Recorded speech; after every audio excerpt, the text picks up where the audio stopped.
యేసు నామంలో మీకు శుభములు సమృద్ధిగా కలుగునుగాక. మధురం నీ వాక్యం అనే కార్యక్రమానికి స్వాగతం. ఈరోజు మనము దేవుని కుటుంబంలో క్రొత్త relations, new relations in God's family.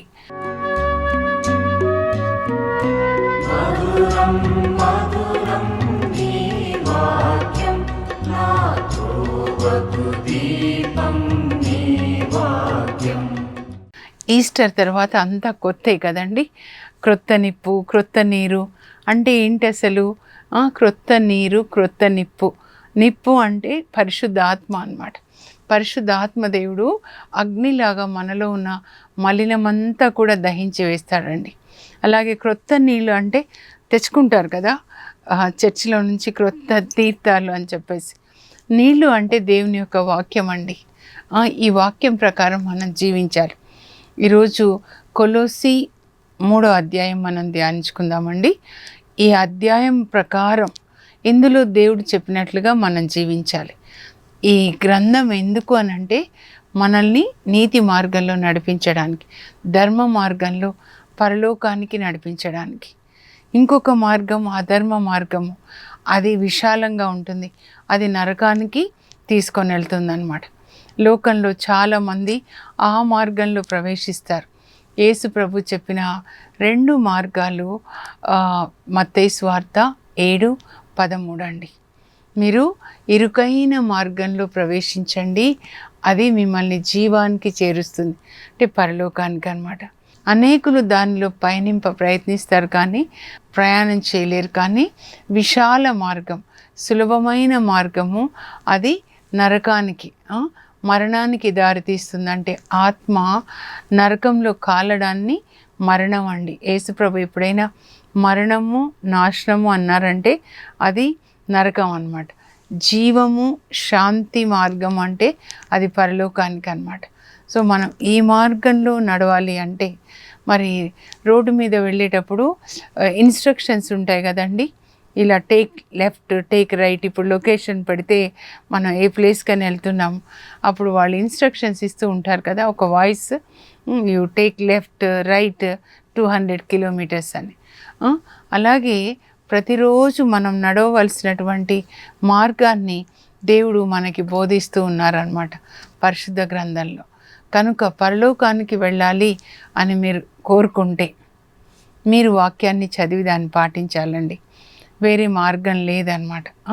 America వెళ్ళాలి అని అంటే అమెరికా వెళ్ళడానికి ఎన్ని రూల్స్ ఉంటాయి కదండి, ఆ రూల్స్ పాటించాలి కదా.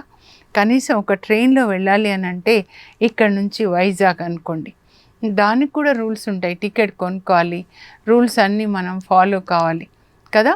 అలాగే ఇది అన్నమాట క్రొత్త రిలేషన్స్ అని ఎందుకు అంటున్నానంటే మనము యేసుక్రీస్తుతో పాటు సిలువలో మనం మరణించాం.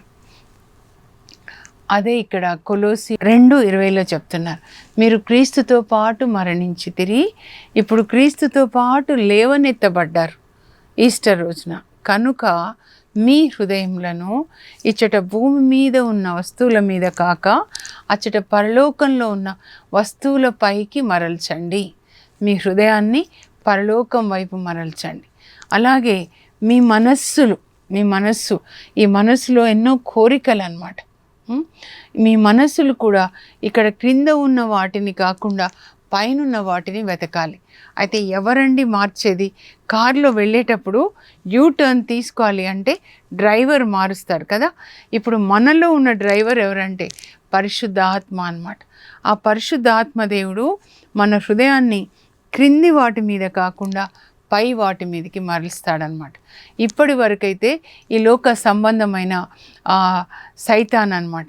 సైతాను హృదయంలో ఉన్నాడంటే మన కళ్ళు ఎప్పుడు కూడా ఇదో నేను పెట్టుకొని మరి చూపిస్తాను, ఇంతకుముందు కూడా చూపించాను కదా. ఇదో ధనం మీద మీరు చూడండి, ధనం మీద, ఆ తర్వాత లోక ఆశలు అన్నమాట. ఇంకా ఏంటి, అధికారం మీద, తర్వాత నేత్రాశ అన్నమాట. ఇది కొనుక్కోవాలి, కారు కొనుక్కోవాలి, సెల్ కొనుక్కోవాలి. అట్లా ఈ లోక కింది వాటికే మన హృదయంలో మరి సైతానికి సంబంధించిన పిశాచులు ఉన్నాయి అంటే అవి ఎప్పుడు కింది వాటికే అన్నమాట. మన హృదయం ఎప్పుడు కింది వాటి మీదకి మన కళ్ళు చూపిస్తూ ఉంటాడు, నేత్రాశ, ఇది చూడు, ఇది చూడు, ఇది నువ్వు సొంతం చేసుకొని. కానీ మనలోనికి యేసు ప్రభు వచ్చారనుకోండి, పరిశుద్ధాత్మ వస్తే యేసు ప్రభుని తీసుకొని వస్తారు. ఎలా నేను చెప్పానా, కోడి గుడ్ల మీద కూర్చున్నప్పుడు అప్పుడు గుడ్లు పొదిగి అందులోంచి పిల్లలు వచ్చేస్తాయి కదా. అలాగే గుడ్లు అంటే దేవుని వాక్యం మన హృదయంలో ఉంటే పరిశుద్ధ ఆత్మ ఆ వాక్యాన్ని మనం జీవించేలాగా చేస్తాడనమాట. పరిశుద్ధ ఆత్మ మనలోనికి వచ్చినప్పుడు మన ఆత్మని, పరిశుద్ధాత్మ అనుకోండి, గర్భం ధరించి మన ఆత్మని కంటాడండి. అప్పుడు దీన్ని ఆత్మలో జన్మించుట, బోర్న్ అగెయిన్ అంటారు, మరల జన్మించుట అంటారు. ఇప్పుడు పరిశుద్ధాత్మ ఈ ఆత్మ కన్నులు తెరుస్తాడు కదండి మన ఆత్మ. అప్పుడు ఈ కన్నుల ద్వారా మనలో ఉన్న పరిశుద్ధాత్మ మనకి పరలోకాన్ని చూపిస్తాడు. ముందు మన పాపాన్ని చూపిస్తాడు, దాన్ని ఒప్పుకునేలాగా చేస్తాడు. యెషయా 6:6 చూడండి, పరిశుద్ధాత్మ రాగానే నేను ఒక పాపి అంటాడు యెషయా. అప్పుడు దేవుడు అగ్ని కణిక పంపించి ఆయన నాలుకని బాగు చేస్తాడు, కాల్ చేస్తాడు. అంటే పరిశుద్ధాత్మ అగ్ని కణిక అంటే అన్నమాట. మనం ఎప్పుడైతే పుట్టిన బిడ్డకి ఆకలిస్తే వాళ్ళ అమ్మ పాలిస్తుందో, పరిశుద్ధ ఆత్మ, ఈ ఆత్మ, మన ఆత్మ పుట్టినప్పుడు వాక్యం అనే పాలతోటి పోషిస్తారనమాట. కనుకనే 1 పేతురు 2:2లో పేతురు అంటారు, నూతనంగా జన్మించిన శిశువులాగా మీరు ఈ వాక్యం అనే పాల కొరకు దాహం కొనండి. ఇప్పుడు పరిశుద్ధాత్మ మనలోకి వచ్చాడు. ఇప్పుడు పరిశుద్ధ ఆత్మ ఏం చేస్తారు తెలుసా? ఏం చేస్తారు? మన ఆత్మ కన్నులు తెరిచి బైబిల్ చూడు, ఇక్కడ యేసుప్రభుని చూడు, యేసుప్రభు చూడు 5,000 మందికి ఆహారం ఇచ్చారు, నీటి మీద నడుస్తూ వచ్చేసారు యేసుప్రభు. పక్షవాత రోగికి స్వస్థతనిచ్చారు, లాజర్ని లేపారు. యేసుప్రభు చూడు నీ కొరకు సిలువలో మరణించారు. యేసుప్రభు చూడు పరలోకంలో నీ కొరకు ప్రార్థిస్తున్నారు. యేసు రక్తం చూడు నీ కొరకు ప్రార్థిస్తుంది పరలోకంలో. ఆ యేసు రక్తంతో నేను నిన్ను శుద్ధి చేస్తున్నాను, యేసు వాక్యంతో నేను నిన్ను శుద్ధి చేస్తున్నాను. పరిశుద్ధ ఆత్మదేవుడు ఏం చేస్తారంటే ఈ సైతాను ఇవి పెట్టాడు కదండి, కంటి పొలుసులాగా మన కళ్ళకి ధనాశ ఇవన్నీ చూపిస్తున్నాడు కదా. ఈ పరిశుద్ధ ఆత్మ వచ్చిన తర్వాత ఈ కంటి పొలుసులు రాలిపోతాయి అన్నమాట. సౌలుకి చూడండి అపోస్తుల కార్యాలు 9:18లో పరిశుద్ధాత్మ వచ్చిన తర్వాత ఆయన కంటి పొలుసులు రాలిపోయినాయి అన్నమాట. ఇప్పుడు పరిశుద్ధాత్మ ఏం చేస్తారంటే ఈ లోక ఏమి కూడా ఈ కన్నులు ఈ లోకంలో చూడకుండా మన ఆత్మ కన్నులు, ఆత్మలో జన్మించామా, ఆత్మ కన్నులు తెరిచి, చెప్పాను ముందు బైబిల్ గ్రంథంలో యేసుప్రభు వెలుగును చూసేలాగా చేస్తాడనమాట. యేసుప్రభు కనబడతారు. నేను 97లో అండి నాకు పరిశుద్ధ ఆత్మ వచ్చిన తర్వాత బైబిల్ చదువుతూ ఉంటే ఇన్ని అద్భుత విషయాలు ఉన్నాయి పరిశుద్ధ గ్రంథంలో. మరి నేను ఇన్ని రోజులు ఏం చేశాను అని నేను పరిశుద్ధాత్మ దేవుణ్ణి అడుగుతున్నా అనమాట. అడిగితే అప్పుడు ఆయన చెప్పారు, ఇదిగో ఇహలోక దైవం సైతాను నీ కన్నులకి ఇదో ఈ కంటి పొలుసులు పెట్టేసి నువ్వు బైబిల్ చదవకుండా 2 కొరింథీ 4:4 అనమాట. 2 కొరింథీ 4:4 ఇహలోక దైవం సైతాను మీరు బైబిల్లో యేసు ప్రభు యొక్క వెలుగు చూడకుండా మీ కన్నులు మూసేశాడు, ఆత్మ కన్నులు మూసేశాడు. ఇక్కడ కూర్చొని మూసేసి ఈ కన్నులతో ఈ లోకంలో ఎంత పాపం చూపించాలో అదంతా చూపించాడు అనమాట. లోక ఆశల వెనకాల పరిగెత్తేలాగా చేశాడు. కానీ ఇప్పుడు సైతాన్ వెళ్ళిపోయాడు, సైతాన్ని డిస్ట్రాయ్ చేశారు యేసుప్రభు. మనలో ఉన్న సైతాన్ని డిస్ట్రాయ్ చేసి, ఈస్టర్ అంటే అదే, గుడ్ ఫ్రైడే రోజున యేసుప్రభు సైతాన్ని సిలువకి కొట్టేశారనమాట. ఆ సైతాన్ యొక్క అధికారాన్ని కొట్టేశాడు, మరణాన్ని జయించాడు. ఆయన జయించి ఆయన పునరుత్థానుడై లేచాడనమాట. అప్పుడు మనకు కూడా అన్ని విషయాల్లో మనం కూడా జయిస్తాం. సైతాన్ని జయించాము, యేసుప్రభు జయించాడంటే మనం కూడా జయించాం. ఎందుకంటే మనం ఆయనలో ఉన్నాం, ఆయన మనలో ఉన్నాడనమాట. యేసుప్రభు లేచాడు అంటే మనం కూడా లేచామన్నమాట. ఇప్పుడు మనం విజయులమై జయించిన వారమై మన మనస్సులు ఏం చేస్తాడంటే మనలో ఉన్న పరిశుద్ధాత్మ మన హృదయాల్ని పరలోకంలో ఉన్న వస్తువుల మీదకి అక్కడ చూడండి ప్రకటన గ్రంథం చదివించేశారండి నాతో 10 రోజుల్లో పాత నిబంధన, తర్వాత ఇంకో 10 రోజుల్లో క్రొత్త నిబంధన, వరుసగా ఇంకా ఆపకుండా 24 గంటలు అంటే తినడము మరి నిద్రించడం ఒక 3-4 గంటలైనా మిగతా అంతా మరలా చదివించారనమాట. ఆది గ్రంథం నుంచి ఇక్కడి వరకు. అప్పుడు ఏం చేశారంటే నా హృదయంలో వీటిని రాశారండి. పరిశుద్ధాత్మ మనలోనికి వస్తే ఇది జరుగుతుంది తెలుసా మీకు? ఇర్మియా 31, 33, 34 పరిశుద్ధ ఆత్మ ఎవరిలోకి వస్తారో ఈ బైబిల్లో ఉన్నవన్నీ మన హృదయంలో రాసి మనసులో రాసి వాటిని మనం పాటించేలాగా మనకి కోరిక కలగజేస్తాడు. ఆయన వచ్చాడు అంటే లోపల ధనాశ ఇవన్నీ దయ్యాలన్నిటినీ కాల్చేశాడు కదా, ఇంకప్పుడు మనకి ధనాశ ఉండదు. తిండిపోతు దయ్యాన్ని కాల్చేశాడుగా, తిండి మీద మనకి ఇది తినాలి ఉండదండి. పరిశుద్ధాత్మ దేవుడే నిర్ణయిస్తారు మనం ఏం తినాలి, ఎలా కొంచెం తినాలి, ఎలా ఆరోగ్యంగా ఉండాలి, ఎలా దేవుని వాక్యాన్ని తినాలి. మానవుడు ఇప్పుడు ఆత్మని పొందిన మానవుడు, తిరిగి జన్మించిన మానవుడు ఏదో దేవుని వాక్యాన్ని భుజిస్తూ ఉంటాడనమాట. ఎజెకియెల్ 3:3లో ఏదో నువ్వు ఈ వాక్యాన్ని భుజించు అంటే భుజిస్తాడు. అలాగే ప్రకటన 10లో కూడా మరి యేసు ప్రభువే ఆ చిన్న గ్రంథాన్ని యోహానికి ఇచ్చి ఇది భుజించు అంటే భుజిస్తాడు.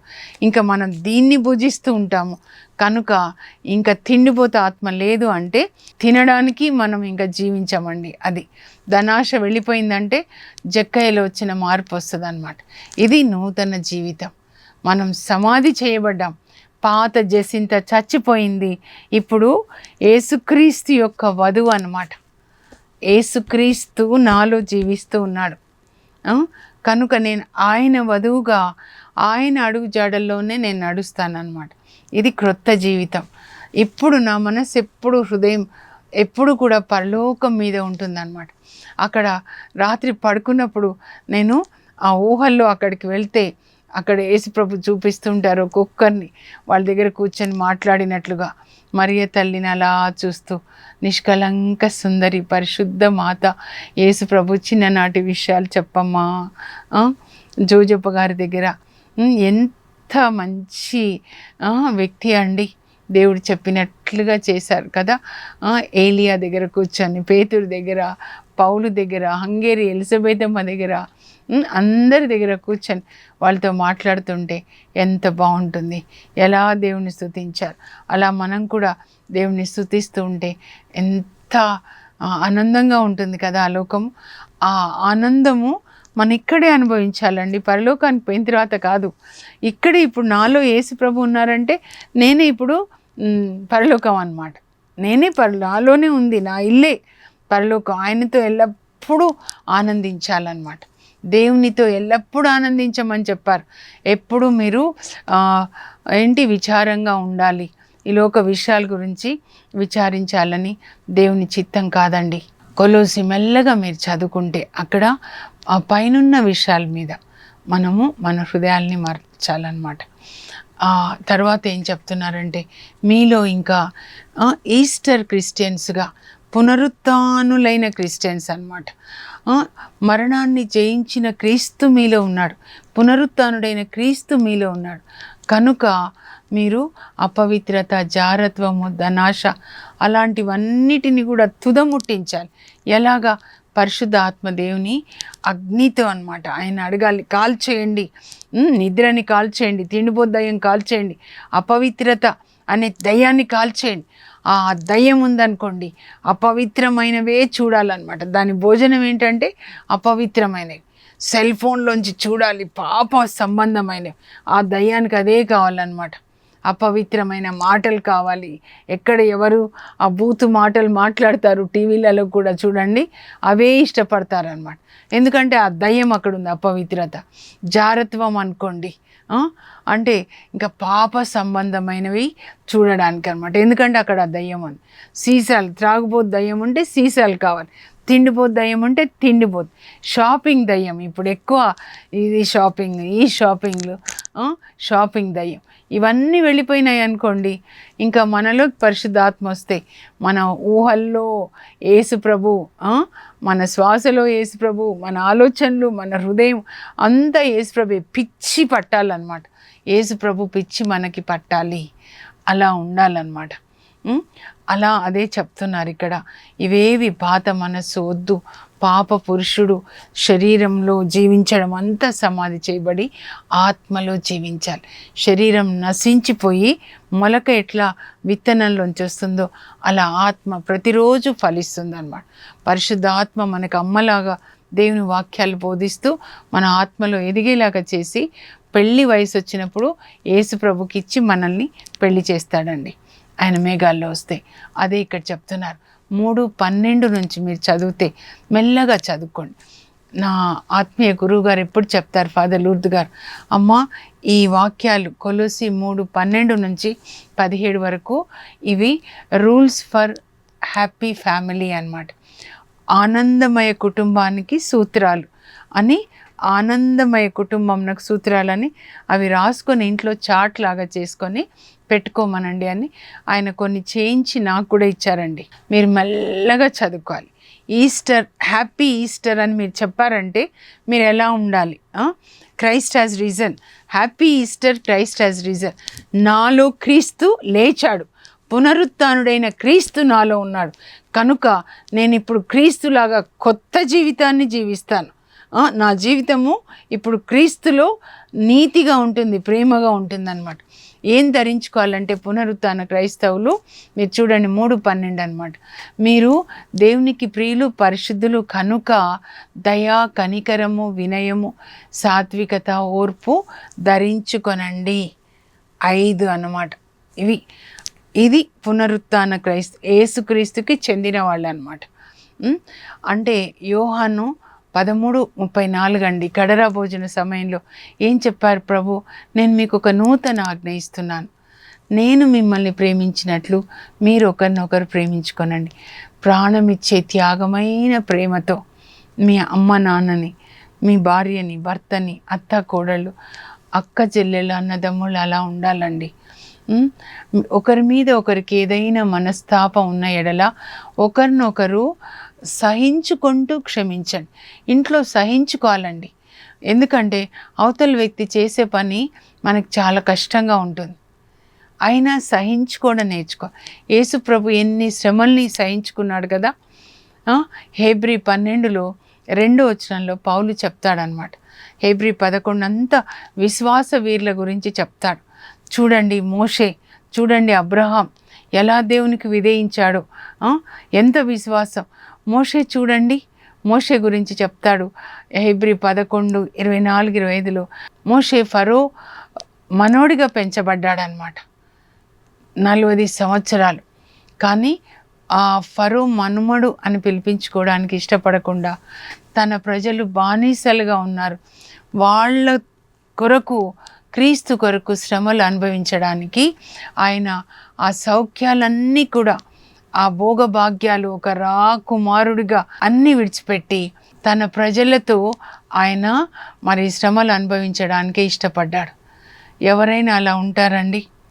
అంత పెద్ద ప్యాలెస్లో ఫరో మనుమడిగా ఒక రాకుమారుడిగా ఉంటున్న ఆయన అవన్నీ విడిచిపెట్టుకొని ఇజ్రాయేలు తన ప్రజల కొరకు బాధలు పొందడం మేలు అని రాయబడి ఉందన్నమాట. అది ఆత్మలో దేవుని ఆరాధించడం అంటే పెదవులతో కాదు. మనం కూడా అలా ఉండాలన్నమాట. అవందరి గురించి చెప్పి ఇంకా చివరికి ఏమంటాడంటే పౌలు 11 చివరిలో వీళ్ళందరూ కూడా దావీదు కానీ సంసోన్ కానీ వీళ్ళందరూ దేశాల్ని జయించారు, కానీ నేను దానికంటే ఇంకా శ్రేష్టమైనది చూపిస్తాను. వీళ్ళందరూ మీ చుట్టూ మేఘాల్లాగా ఉన్నారు, మనకైతే పునీతులందరూ ఉన్నారు మేఘాల్లాగా. నా ముందు ఎప్పుడు నేను శౌర్యాన్ని పెట్టుకుంటాను, హంగేరి ఎలిజబెత్ అని పెట్టుకుంటాను, చిన్న తెరేజం అని పెట్టుకుంటాను, జాన్ మరియా వియాన్ని గారిని పెట్టుకుంటాను.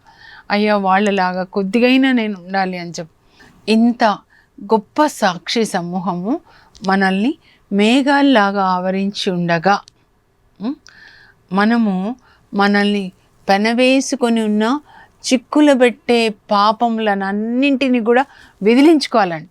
పాములు చుట్టుకున్నట్లుగా చిక్కులు పెట్టే పాపాలన్నమాట మనల్ని ఇట్లా పెనవేసుకొని ఉన్నాయి. వాటన్నిటినీ విదిలించుకొని మనము యేసు మీద మన విశ్వాసమునకు కర్తయు దాన్ని కొనసాగించువాడునైన యేసు మీద దృష్టి నిలుపుదాము. మన దృష్టి ఎప్పుడు యేసు మీదే ఉండాలండి. మా ఇంట్లో ఎక్కడ చూసినా యేసు ప్రభు పటం మాత్రం నేను పెట్టుకుంటాను. ప్రేయర్ రూమ్లో ఇలాగ ఇంత ఉంటుందండి ప్రేయర్ రూమ్. నేను నా యేసు ప్రభు బెడ్రూమ్లో ఎదురుగా ఉంటుంది, ఇటు ప్రక్క ఉంటుంది. ఇటు తిరిగితే ఇక్కడ బెడ్రూమ్లో బైబిల్ ఉంటుంది, జీసస్ ఉంటారనమాట. ఆయనతో మాట్లాడుకోవాలి, బైబిల్ చదువుకుంటూ పడుకోవాలి. లేచి మళ్ళీ 3 గంటలకి బైబిల్ చదువుకోవాలి. మళ్ళీ ఇప్పుడు ఇంటికి వెళ్ళి లంచ్ తీసుకొని రెస్ట్ తీసుకొని మళ్ళీ చదువుకోవాలి. ఆయనతో మాట్లాడుతూ ఉండాలన్నమాట. యేసు మీద దృష్టి మీరు నిలపండి. ఆయన ఈ లోకంలో ఎన్ని అవమానాలు, శ్రమలు ఇవన్నిటినీ కూడా ఆయన సహించి జయించి లోక శోధనలన్నీ కూడా మరణాన్ని జయించి ఇప్పుడు తండ్రి కుడి ప్రక్కన కూర్చొని ఉన్నాడనమాట. ఈ బాధలన్నీ కూడా ఆయన భరించాడు. ఎందుకంటే ఆయన ఈ బాధలు ఎప్పటికీ ఉండేవి కాదు, శిలువ మరణం ఎప్పటికీ ఉండేది కాదు. కానీ ఎప్పటికీ ఉండేది ఏంటి ఆనందం అంటే తన తండ్రి కుడి ప్రక్కన ఉండడం, తన తండ్రిని కలిగి ఉండడం అన్నమాట. సో మనం కూడా అలా ఉండాలి అని చెప్తున్నారు. ఈ లోకం మీద ధ్యాస పెట్టుకోకుండా, మనం ఈ లోకంలో ఉండడానికి రాలేదు, మన ఈ లోకంలో యాత్రికులం మాత్రమే, ప్రయాణం చేస్తున్నాము. మన ఇల్లు పరలోకం, మన తండ్రి పరలోక తండ్రి. యేసు ప్రభు మన అన్న జ్యేష్ఠపుత్రుడు అనమాట దేవునికి. అన్న నడిచిన దారిలోనే మనం కూడా నడిచి ఆ యేసు ప్రభు తండ్రి కుడి ప్రక్కన కూర్చున్నాడు. ప్రకటన 3:21 మనం ఆయన ప్రక్కన కూర్చోవాలన్నమాట. అందుకే చెప్తున్నాడు, మీరు ఒకరినొకరు మన్నించుకోండి, అన్నిటికంటే ముఖ్యంగా ప్రేమను అలవర్చుకోనండి. మీలో ప్రేమ ఉందనుకోండి, అప్పుడు అవతల వ్యక్తిలో మీకు ఏ పాపము కనపడదు. ప్రేమ లేదనుకోండి, ఇంకా అవతల వ్యక్తి మీద ఎప్పుడు తప్పులు పట్టాలి. మా స్కూల్లో ఒక గ్రూప్ ఉందండి, క్రిస్టియన్సే వాళ్ళు, అందరూ కాదు, కొంతమంది అన్నమాట. పరిసయ్యులు వీళ్ళు ఉన్నారు చూడండి, ధర్మశాస్త్ర బోధకులు. యేసు ప్రభు ఎప్పుడు తప్పులు పట్టాలని పొంచి ఉంటారు చూడండి. ఆ యేసు ప్రభుని చివరికి ఆయన మీద రాళ్ళు వేసి సిలువ వేసేస్తారు. అలాంటి ఒక సైతాను బృందం అన్నమాట. అలా ఎవరు ఉంటారంటే వాళ్ళకి జ్ఞానం ఉంటుంది, బైబిల్ జ్ఞానం, కానీ దేవుని యొక్క స్వభావం లోపల దేవుడు ఉండరన్నమాట. పరిసయ్యులకు కూడా బైబిల్ జ్ఞానం ఉండింది, కానీ వాళ్ళలో దేవుని యొక్క సన్నిధి లేదన్నమాట. మీరు అలా ఉండొద్దు, ప్రేమను అలవర్చుకొనండి. ఆ తర్వాత ఒకరికొకరు బుద్ధి చెప్పుకొనండి. మీరు చెప్పే ప్రతి మాట, చేసే ప్రతి పని దేవునికి యేసుక్రీస్తు ద్వారా కృతజ్ఞతలు అర్పిస్తూ చెప్పండి, చెయ్యండి. ఈ మాట నేను చెప్తున్నాను యేసు ప్రభువా, నీ నామంలో నేను చెప్తున్నాను అని ఒక వ్యక్తితో మాట్లాడినప్పుడు నీకు శాంతి కలుగును గాక, పరిశుద్ధాత్మ నీ మీదకి వచ్చును గాక, అలా అన్నమాట. తర్వాత కుటుంబంలో బాధ్యతల గురించి చెప్పారండి. ఇందులో చెప్పారు, కొలొస్సీలో అలాగే ఎఫీసీలో కూడా చెప్పారనమాట. రేపు మనం ఎఫీసీ 5వ అధ్యాయం ధ్యానించుకుందాం. ఈరోజు ఇంకా టైం అయిపోయింది, మనం ముగించుకుందాము. 3:18 నుంచి భార్యలారా మీ భర్తలకి విధేయులై ఉండండి. కొలొస్సీ, భర్తలారా మీ భార్యల్ని ప్రేమించండి, కఠినంగా ఉండకండి. మీ భార్యలకి యేసు ప్రభు ప్రేమని అందించండి. తల్లిదండ్రులారా మీ పిల్లల్ని వాక్య బోధనలో పెంచండి. పిల్లలారా మీ తల్లిదండ్రులకు విధేయత కలిగి ఉండండి. అన్ని విషయాల్లో మీరు విధేయత కలిగి ఉండండి, అప్పుడు మీకు క్షేమం కలుగుతుంది. దాసులారా మీరు వాళ్ళు చూస్తున్నప్పుడు మాత్రమే కాకుండా యేసు ప్రభుకి సేవ చేస్తున్నామని హృదయ శుద్ధితో మనస్సాక్షి ప్రకారము నమ్మకంగా మీరు పనిచేయండి, పనిచేసే చోట. ఎందుకంటే దేవుడు మిమ్మల్ని చూస్తారు, దేవుడు ప్రతి రహస్యాన్ని చూస్తారండి. మత్తయి 6లో 3 సార్లు యేసు ప్రభు చెప్తారు, మీ రహస్య కార్యములనెల్లా గుర్తించు, మీ పరలోక తండ్రి మీకు బహుమతి ఇస్తాడు. బహుమతి దేనికో తెలుసా? మీరు ఒంటరిగా ఉన్నప్పుడు మీ గదిలో, లేదా మీరు పని చేసేటప్పుడు ఎవ్వరు మిమ్మల్ని చూడట్లేదు, అప్పుడు మీరు ఎంత నమ్మకంగా ఉన్నారు. దానికి మీకు బహుమతి ఇస్తాడనమాట. ఇంకా 4వ అధ్యాయంలో ప్రార్థన పట్టుదలతో చేయండి, మా కోసం కూడా చేయండి అంటున్నాడు పౌలు. నేను ఈరోజు మిమ్మల్ని అడుగుతున్నాను, మీరు వాక్యం విని ఆశీర్వదించబడుతున్నారు కనుక నా కొరకు మీరు ప్రార్థించాలి, మా కుటుంబం కోసం మీరు ప్రార్థించాలి. అలాగే 4:6లో మీ సంభాషణ ఎల్లప్పుడూ కూడా దయాపూరితంగా రుచికరంగా ఉండాలి. ఇది పునరుత్థానులైన క్రైస్తవ జీవితము, లేదా our new relations in God's family. మనందరం కూడా దేవుని కుటుంబ సభ్యులు. ఎఫెసీ 2:19 రాయబడినట్లుగా మనం ఈ లోకంలో ఉంటున్నాం కానీ పరలోక పౌరులం. మనం పరలోక తండ్రి పిల్లలం. పరలోక తండ్రి పిల్లలుగా ఏ విధంగా ఉండాలి అని ఇక్కడ దేవుడు పౌలు ద్వారా మనకి బోధించారండి. కనుక ఇది మీరు ఒక్కసారి చదువుకోండి, ఒక్కసారి కాదు 3 సార్లు చదువుకోండి కనీసం. ఈ విధంగా జీవించండి. ప్రార్థన చేసుకుందాం.